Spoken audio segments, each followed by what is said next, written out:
Um, Welcome back to another episode of the Gap Downbacker podcast. Today we have a special guest, a former NFL and a former college assistant and defense coordinator, um, Coach Robert Trott. Coach, how are you doing? Doing great. It's um, ready to talk some football. Well, I appreciate you coming on, Coach. I really do. Coach has, I mean, I could spend the next 15 minutes listening to your resume and kind of the success you've had throughout the years, especially most recently at James Madison, East Carolina, your time in the NFL. But speaking of the NFL, and we talked a little bit off screen, I want to get, before we start to get in the actual defensive stuff, I did want to ask you, because you did work, obviously, for a couple NFL franchises. But I wanted to hit, obviously, because I am based in Ohio, about the Cleveland Browns and kind of your experience there, and kind of working with Romeo Cornell and kind of what you learned from your time during those 3 years and 3 years, almost 4 years and change, at the Cleveland Browns. Well, Romeo and I went way back. We worked together at the Giants and the Patriots. Um, he was working with Bill Parcells. I've worked with Bill Parcells twice. He gave me my first job at Air Force. And then we basically shared an office, a very small office, and got to know each other really well. So when he got the Cleveland job, he called me up. I was down in Louisiana. And it was a good experience. I think we were on the right track. We were 10-6 in 2007. Somehow missed the playoffs, which is impossible when you win 10 games. The next year we lost all three quarterbacks, and I tell people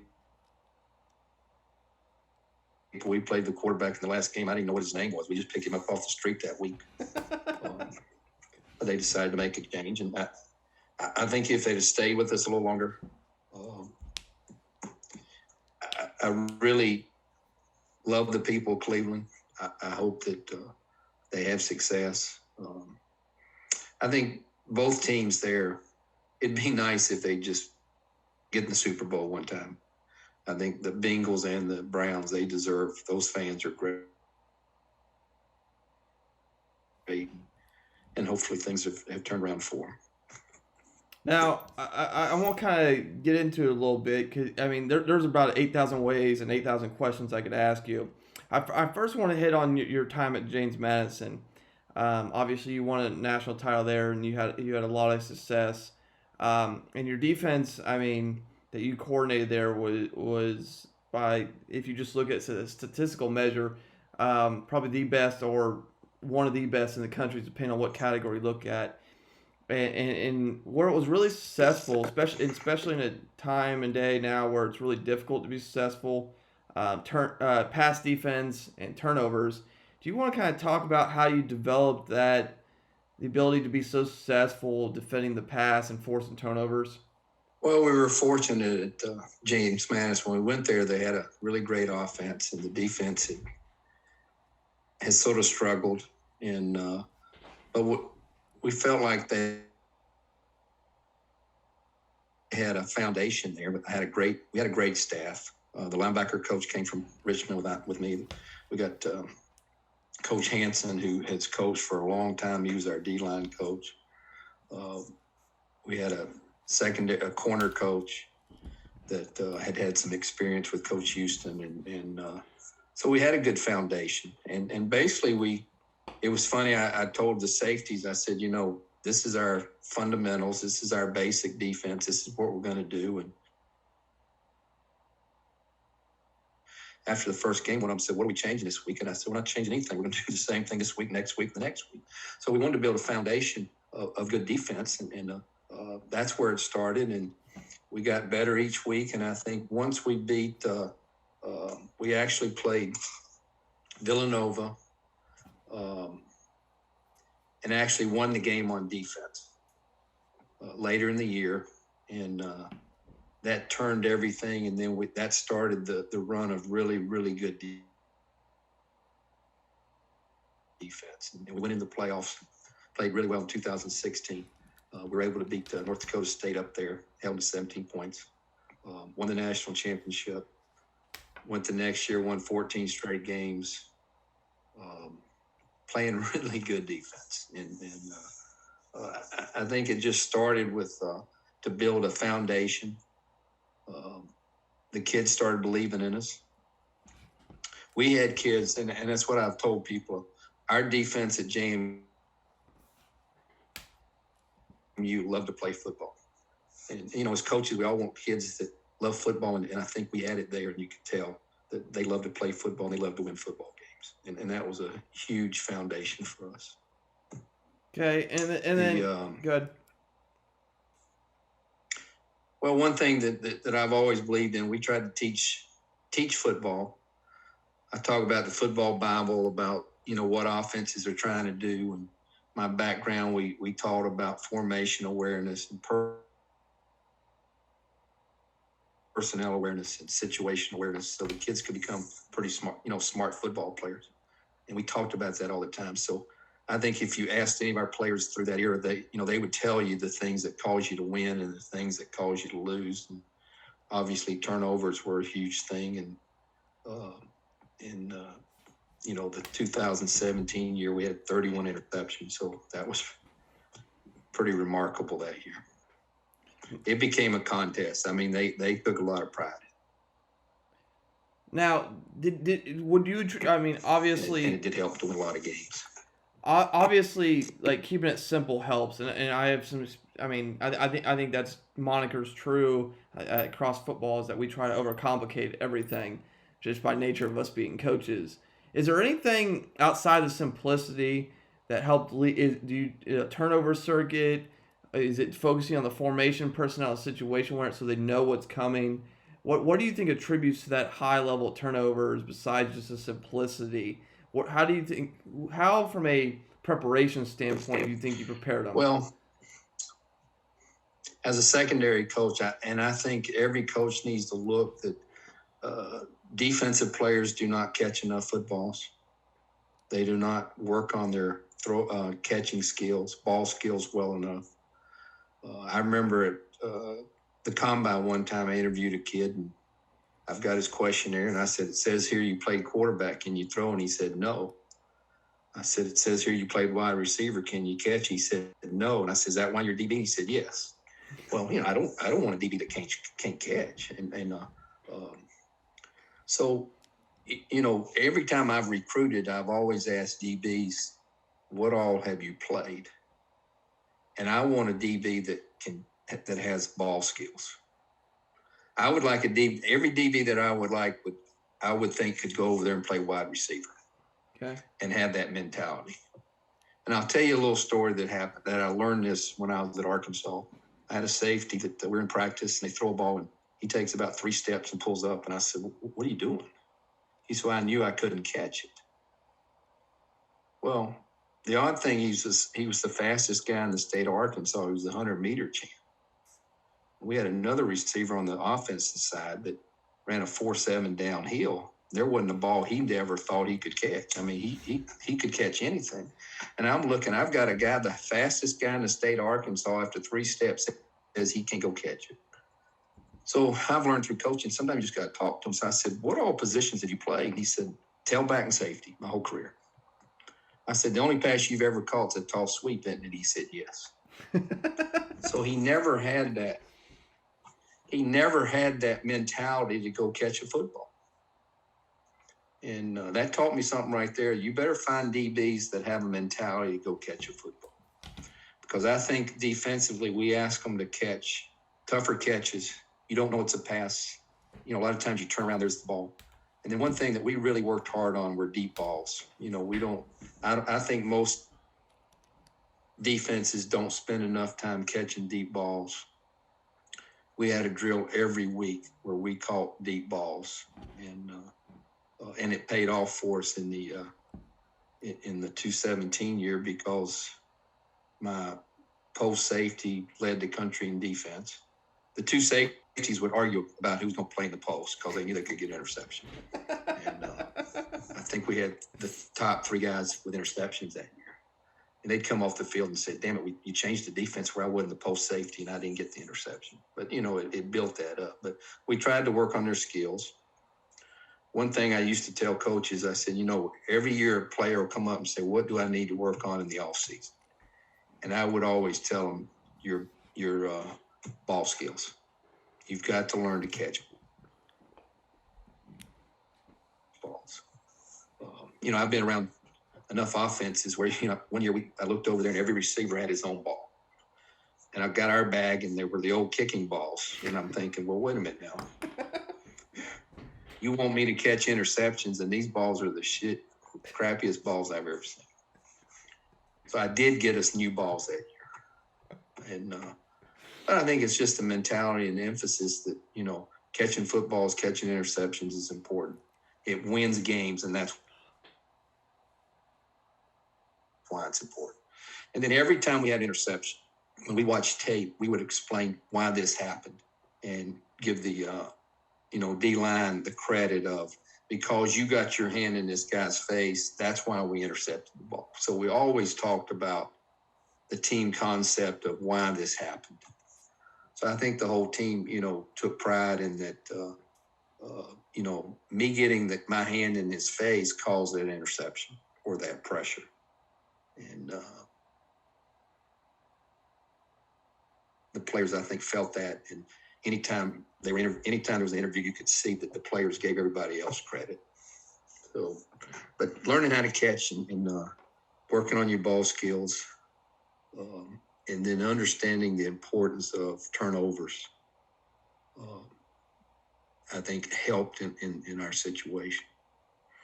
And we had some pretty good players, and you cannot, it's funny, every time I've coached, I've tried to be really good friends with the D-line coaches. And I used to tell my DBs, I said, you can go give your extra food to the D-line because they'll make your job a lot easier.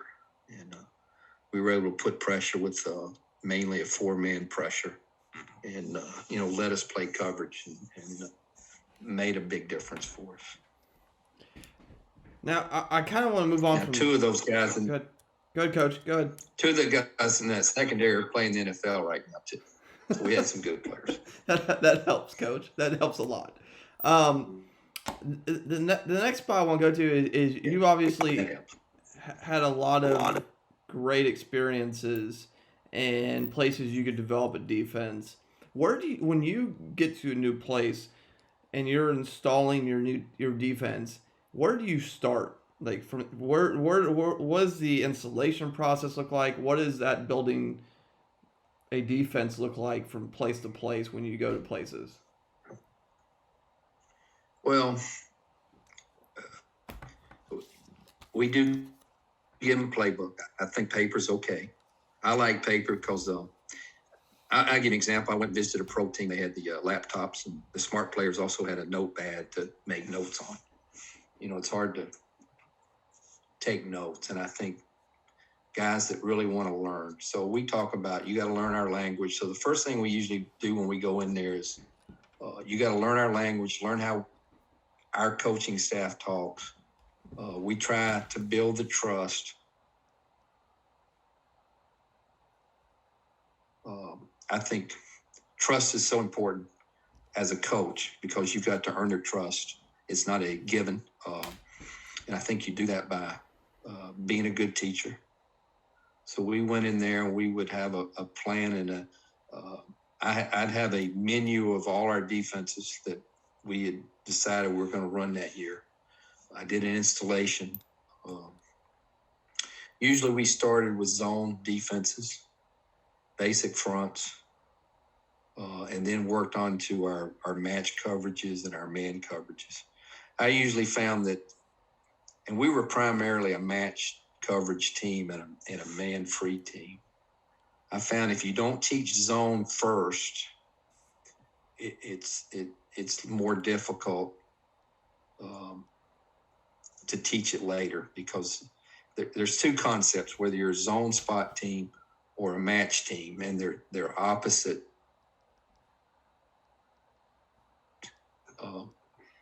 techniques.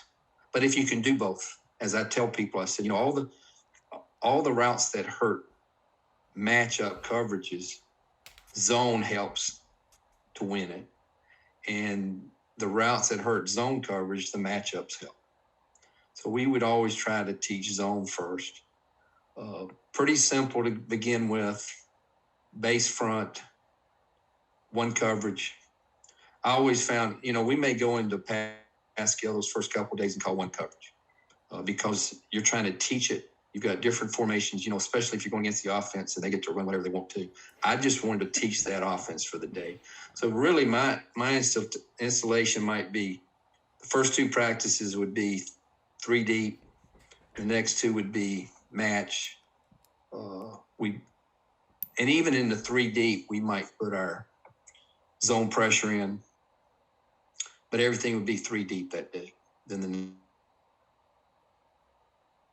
next day might be all match coverage for two practices, and try to teach it that way. Really build a foundation. So by the end of the week, everybody's got a good dose of zone or match or man. Okay. But I wasn't scared to, if we put 2 coverages in that day, I would just alternate them in pass scale. I just wanted reps. Despite what offensive coaches think, when you do three coverages in a row, I never understood how an offense coach said I was, scripting for success. But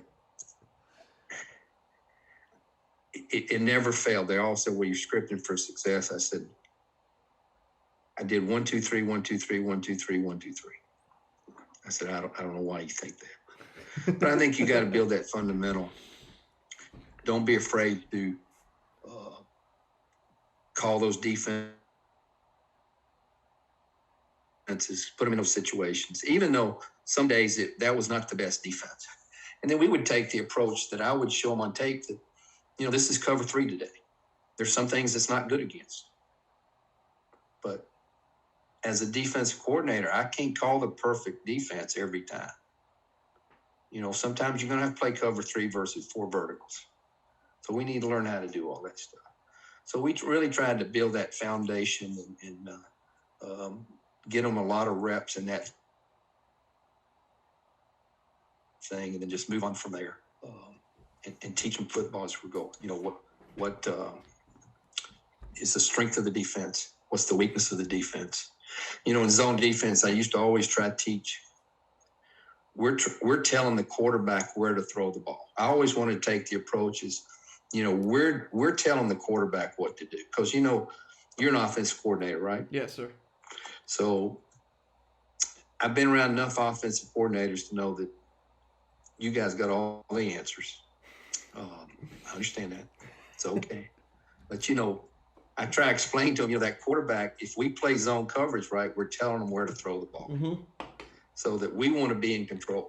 I wanted defensive players to think we're in control of the situation. Okay. When a guy runs a zone read, we wanted to option the quarterback. We're optioning him. We're cutting his choices down. Yeah. Not that he's optioning us. So we tried to take that kind of approach. But we would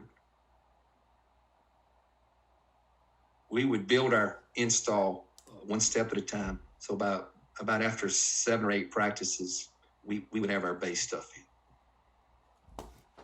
in. Okay.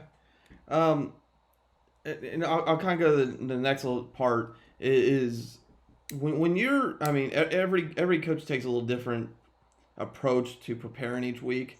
What is that process for you to prepare for an opponent every week kind of look like, and how's that kind of evolved over your 40 plus years as a coach? Well, when I first started, we used to pad the games, the famous pads. Now it's become, the week was started about breaking down the opponent. I've become pretty anal with the data. We want to try to get the data right. The beauty of these new video systems is you can change it. I remember when I was in college and I was breaking down tape as a GA, once Sunday came along, you printed the reports and they weren't very good data in there. So we try to get the right data down. What I would tell the defensive coaches, and we would split up our our responsibility to run game, the pass game, I sort of took the approach of making sure all the data was correct, the formations, the personnel, and all we were really trying to do was get a picture of the offense. What is this offense? We want to picture this offense. What are they trying to do? And we always took the approach that everything an offense does has a reason. So that, when you throw in personnel and you throw in formations, you start seeing, why is this offense doing this certain thing? And then we had to have answers for what that offense or that picture is trying to do. And, then the offensive guys would start throwing in tempo and all this kind of stuff. So, you had tempo teams. You had teams that weren't tempo. You had teams that were 11 personnel. You had teams that were 21 personnel, 10 personnel, different type things. But we were trying to quickly learn, what is the picture of this offense? What are they trying to do? And then are there things that would help us? Basically personnel did help us a lot of times breaking down an offense. They like to do this in 10 personnel. They like to do this in 11 personnel, so that we have answers and we can build our defense for that week. Yeah. But, you guys are all cheap because, your 11 personnel might look like 20 personnel or all this other stuff y'all did. But, the players need to learn that. And one thing that we eventually got to was, for those teams that did the different looks in the personnel groups, listen, whatever they line up in, that's the offense they're in. So we talked about personnel, and then we started talking about offenses. So, you can be a 12 personnel team and put that one guy in the backfield, and you're really a 21 offense. Yeah. Or you're a 12 offense. And I think the players need to understand, if I'm a linebacker and there's two guys in the backfield, they're a 21 offense, and you need to understand what that is. It sort of goes back to this trust, too. I was at a school one time, and we were there 2 years, and finally D lineman said, "Coach, what's this 21 mean?" And all the kids started laughing. And I said, at least you finally asked what 21 personnel meant.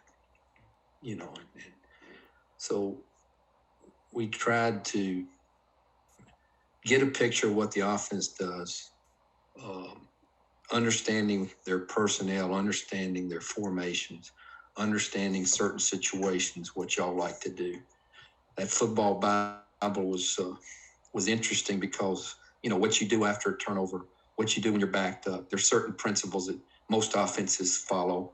We teach it, and it never failed. A player would come up to me after watching a game on Saturday and Sunday and said, "Coach, you're pretty smart. They did exactly what you said." And I said, "Well,"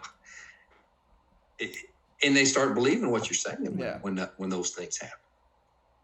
So it goes back to being a smart football team. If you got a smart football team, guys will talk. I remember one of the playoff games at JMU, we had a certain way we're going to play the bunch route. They motioned to it, surprised us. We tackled a guy for about a 15-yard gain, stopped him. The kids came off. They had the adjustment before I could even tell them. That's a mark of a pretty good defense. Yeah. The DBs came off. They knew exactly what we needed to go to. So, but back to your answer, it's really just try to get a picture of the offense. What is the offense trying to do? And then match our defenses to that and get a feel for it. Okay. Well, that's fantastic, Coach. And then I want to go back to DB play real quick before we get to some of this other miscellaneous stuff. Like I said, obviously, you've coached some really good DBs over the years, both in the league and in college. And obviously, we've already talked a little about how important ball skills and ball drills are. What else? What besides your ball drills? What are your other daily? I have to get this done to develop my guys, and how much does that change? How much has that changed over the years? Well, I've always felt that change of direction is more important than anything as a DB. Change of direction and burst. Yeah, I like really fast guys, but we've all coached track guys. Football's not track. So my best DBs have been really good athletes that can change directions and burst. Most of them got pretty good 40 times, but the best ones had the ability to change directions, burst, and then go make a play. Some guys can make plays, some guys can't make plays. If you can catch and you turn yourself in that receiver, you can go make a play on the ball. I've seen DBs that don't ever even try to make a play on the ball because they know they can't catch, so they just run into the guy every time. I had a kid I had a player at New England when I was there named Maurice Hurst, and he taught me the value of quick hands, almost like a boxer. He had this knack of he could knock balls out. So the ability to run, the ability to change directions and burst, I think, are huge as a DB. Football smarts, I can't tell you how important that is. I've coached at Duke, I've coached at Air Force, where we had really smart people. The smartest football player I had was at Monroe, Louisiana. He had a 2.2 in college, but he was super football smart, and now he's the secondary coach of the Redskins. I've had players at Duke and Air Force that are super smart that they're not very good players, but they're engineers and they fly airplanes. We had one guy at Air Force. He used to forget the the defense all the time. He flew F-16s. Every time I saw an F-16, I got a little worried because I always remembered he couldn't remember the defense. But I think football smarts. I was lucky enough to coach USA football in the World Championship in Kuwait. So we took a group of players in 1 week, went to Kuwait, and the value of the guys that were football smart was, I can't tell you how lucky we were in that situation. We had a few guys that you could tell them what to do and they could do it. I had one safety. I had to play another guy with him because he just wasn't that football smart. So they can run, they can catch, they can change directions, they can burst. They're smart football players. The footwork drills I did were basically game footwork. I didn't always I tried to watch tape and say, this is what happens in the game. That's what we want to practice. Okay. I see a lot of DBs that they spend all this time backpedaling, and then when I watch the game, they're never in a backpedal. They used to drive me crazy.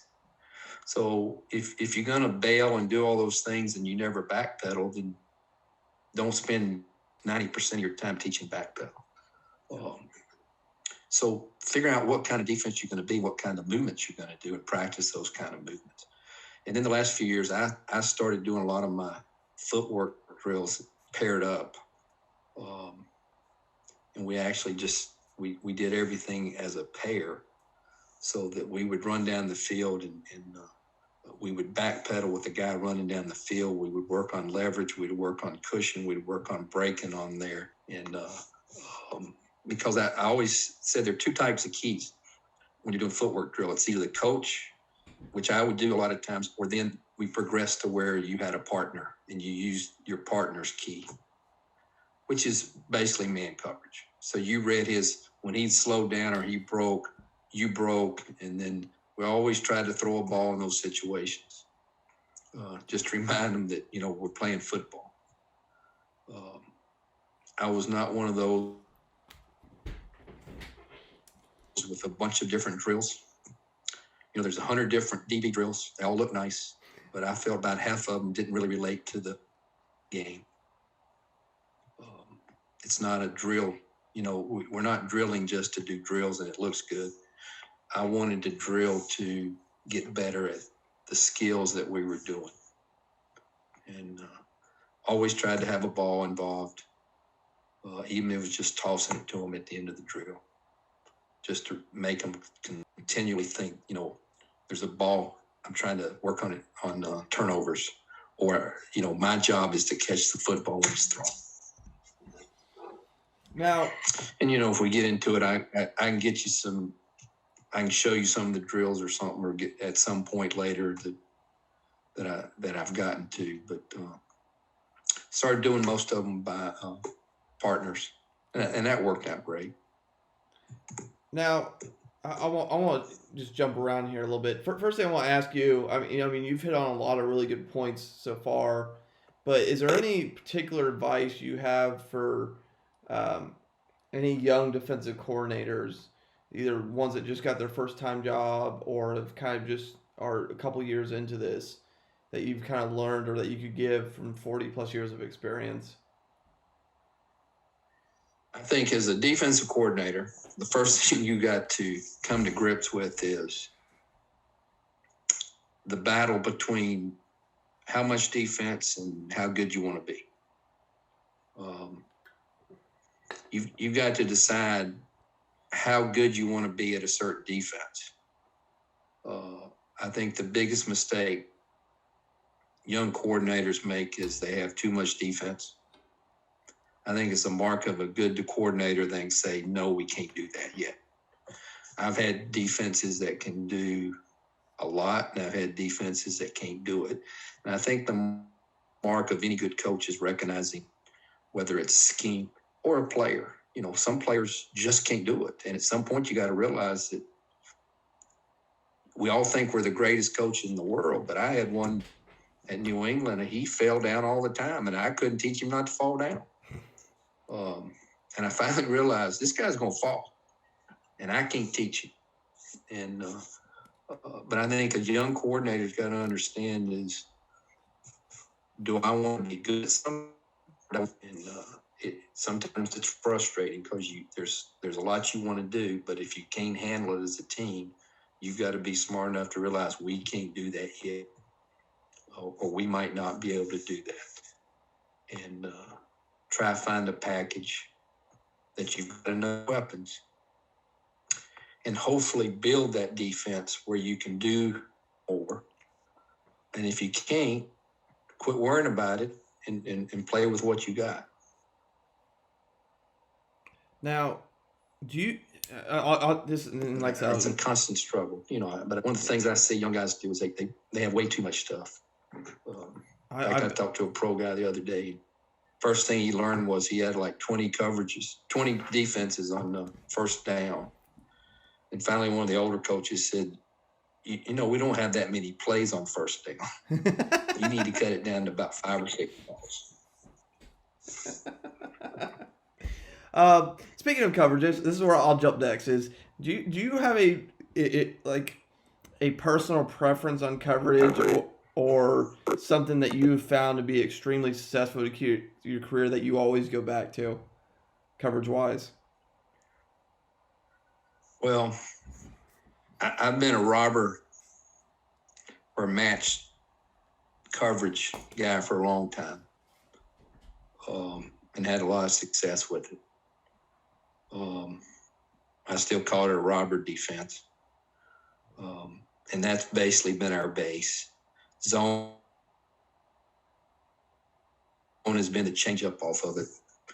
And then man free is in the last 15 or 20 years has become more and more important. But our base has always been a robber type defense. Now when you say, and a pretty aggressive robber. When you say robber, what do you specifically mean? Because I think there's, depending on who you talk to, there's a slight difference in terminology and what they call robber coverage. So by your definition, what do you define as robber? Well, we're reading routes. Okay. So that middle safety is able to read number 2, and if number 2's not a threat, go help on 1 or wherever you want him to go to. It puts pressure on we always teach it like it's a 2D coverage. You corners are really deep half players. Okay. We play with invert guys, the bandit or the rover, whatever you want to call it.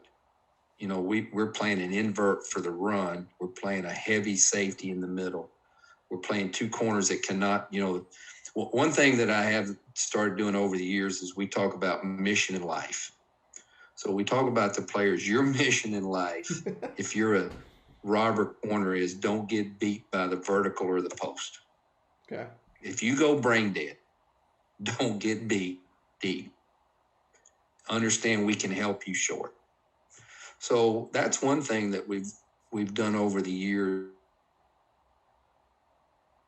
is when we're teaching defenses, is to explain to the player, this is your mission in life on this defense. If you go brain dead, you can't do this. For example, if you're responsible for a gap, your mission in life is to control that gap. Mm-hmm. Whether you're a front guy or a linebacker or a DB, if you're covering one-on-one, your mission in life is don't let that guy catch you. If you're a deep player, don't let them get behind you. So we try to make it for the players that, hey, listen, it's not that hard. You know, your mission is you can give up this. We can help you with some of these other routes. So we try to teach it that way. But Robert's been the coverage I've used the most. Man free has become depending on the team, we were pretty good at JMU and man free. You know, that's a great defense against RPOs. When we played Sam Houston that year, we were fortunate enough to beat them pretty good, but we were able to play man free against them. And they couldn't run the ball and we could cover them. But I guess over the years, it's become a match type or Robert type coverage, man free, some zone. And then a lot of my package is, are we rushing 3 people, 4 people, 5 people, or 6 people? Yeah. And disguise is so important these days. You know, a lot of the rules don't really help us, but one thing we can control is pre-snap reads. I've always I've stood behind offenses before, and sometimes I'm like, how the hell does that quarterback see all this stuff y'all talk about? Because to me, it's not easy. You know, when I stand back there behind the quarterback, you know, when you guys talk on the board, it sounds so easy. But when I'm back there and I'm looking like that quarterback, I'm like, how the heck's he see all that stuff? Yeah. So I've always taken the approach, let's control the pre-snap and make him prove that he's real good. Make him make decisions. Make the receivers make decisions. You know, offensively, your RPOs and stuff, you're basically trying to put a defensive player in a no-win situation. Well, you know, we're trying to put the quarterback in a no-win situation. So the beauty of the game is we play with human beings. So on paper, when that back's supposed to block somebody, I think the NFL found it that back that was supposed to block Lawrence Taylor is never going to happen. And but on paper, you know, they had Lawrence Taylor blocked every time. So they had to come up with schemes to get 2 or 3 people over there blocking. Yeah. But the beauty of the game is you're going to drop a pass. You're going to miss a block.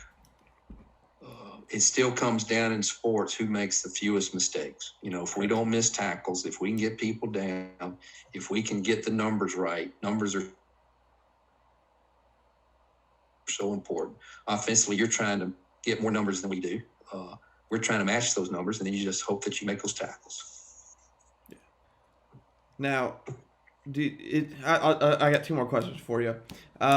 What is there an offense that you had a lot of success with stopping over your 45 years, and why do you think that is? Well, it's funny that with that Robert defense, we played pretty good run defense. You know, the 21 personnel that I started playing more man free because of 12 personnel. Northwestern did a great job at it. I used to say, you know, that 12 personnel was like they could get more people at the point of attack than we could if you're not careful. It forces you to adjust and stuff.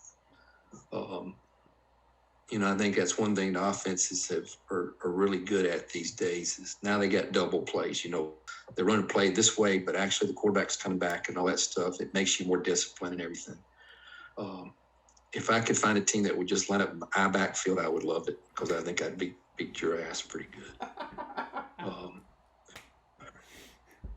But people don't do that anymore.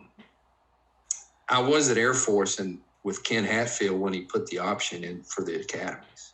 Okay. So the value of the option people, when he told us we're going to run the wishbone, we thought he was nuts. But he had actually talked to Woody Hayes and some people and came in and told us. Most people don't understand it was Ken Hatfield put in the option, not Fisher DeBerry. And he said, we got to do something different and better than other people. And obviously that's why the academies aren't going to get big linemen. So people hated to play us, the option teams. Now you've got all the spreads and stuff. Like I said, we played the RPOs with Sam Houston, and that guy's now at North Carolina. I don't know if there's one defense. Things change. At one time, the tempo really bothered everybody, but I think defenses have sort of caught up with the tempo. I remember when I was at Arkansas, when people went empty, we just checked a 3. Okay, we're checking 3. And then people started figuring out to do more in cover in empty. So you had to be able to do more. So I'm not sure I'm answering your question, but over the years, I think you just got better at handling what offenses did. And you always lagged behind a little bit. It took a while to get used to tempo. It took a while to get used to empty. It sort of came down, if your players were better than theirs, that helped a lot. Well, it does, Coach. But,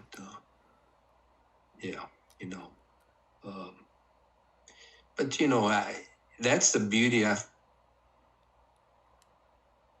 think, of high school sports and college sports. There's such a variety of offenses and defenses. I didn't feel that way in the NFL as much.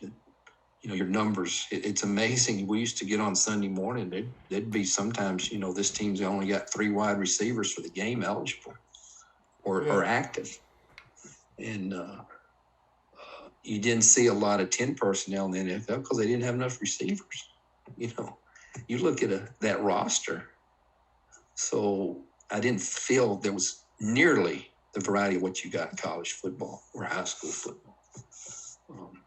So you better have a package that can handle that kind of stuff too. Yeah. But I think with the spread and all those things, it's gotten to the point where you can handle that if you've seen it enough. Till y'all come up with something different. And the last thing I got for you, because I'm always curious about this when I talk to coaches who've done this for 30, 40 years, is do you have a moment when you look back at everything you've done, and it might be several moments, that you're just most proud of over the course of your 35, 40 plus year career? Well, here's what I've tried to tell young coaches, and it's part of this profession. I look back over when we were, we'd won 28 games in a row. And I look back at that and I'm thinking, well, it didn't hit me because we were just trying to win the next game. So as a coach, I think when I look back at my career and think about it, is we didn't have time to really enjoy at the moment what we were doing. As I look back and I can think back that, damn, we were pretty good. But at the moment, you're just trying to win the next game. And I think it's one of the problems that we have as coaches, that you got to sometimes just look back and enjoy the ride. We don't do that enough because, you've got that schedule. You're going to play that next week. You've got so much work to do. You're just trying to win the next game. But I tell people one thing, that if there's one thing good about Facebook, it's reconnecting me with a lot of my ex-players. Good. The Air Force guys are now generals and airline pilots and fathers and grandfathers. I've reconnected with a bunch of those guys all through the years. You see how they've grown up and been very successful. I think you take that as a coach that, you did touch a lot of lives. It's interesting that some of the feedback you get, they'll talk about, I had one player, he said, Coach, you don't remember it, but you called me out of curfew at a bowl game and you let me go when I got to play. And I've always appreciated that. And I'd forgot all about it, So you don't remember all that stuff. But I think that's one of the nice things about the coaching profession. We do touch a lot of lives, even when we don't realize it. And I think that's the thing that we remember. I think back of some of the teams that I've been a part of. That's one of the toughest things when I'm not coaching this last year it's the first time in 43 years I wasn't part of a team. I've been on some great teams. I've been on some really bad teams, but every team was special, and you were fighting with those guys, and it meant a lot. But you look back at Air Force, we were just trying to win a game. But then when I look back, I'm like, crap, we were pretty good. I was pretty good at Arkansas. When I was at Clemson, we led the country in defense. That was a unique team because we had LeVon Kirkland and Chester McLaughlin, and about 6 or 7 of those guys played in the NFL. That was a pretty good defense. When I was at JMU, when we finished the regular season in 2017, I think we were number 1 in about 6 categories. And I printed off the stats after the regular season, handed it out to all the players, and I said, you guys better keep this because you'll never see this again. What we've been able to do in the regular season. That's one of the problems that I have with college football is when I was at Clemson, we won the bowl game like 30-0, but they stopped the stats of the regular season. Now they don't stop the stats till the end of the season. Yeah. So it's skewed. It's not what you did in the regular season. A lot of teams, what you did in the playoffs. We had 5 more games in the playoffs. Yeah. So it makes a difference. Okay. Well, it's sort of strange how they've done it. Oh yeah. It's all about a variety of reasons there, Coach. But I think to answer your question, I look back and my wife has been very involved with the players. They all call and ask about Mama Trott. When I was in college, I would always meet with the safeties on Thursdays, and we used to bring a buffalo dip or something. They still talk about it. And when I left JMU, one of my safeties said, well, I hate to see you go, but can we have the buffalo dip recipe? Make sure you.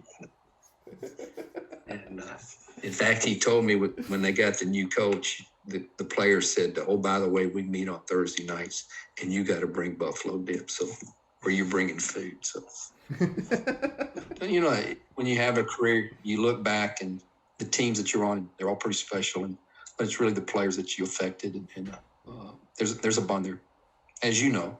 Yeah. And I think that's one of the great things about being a coach. I tell people outside of coaching have a hard time figuring out what we do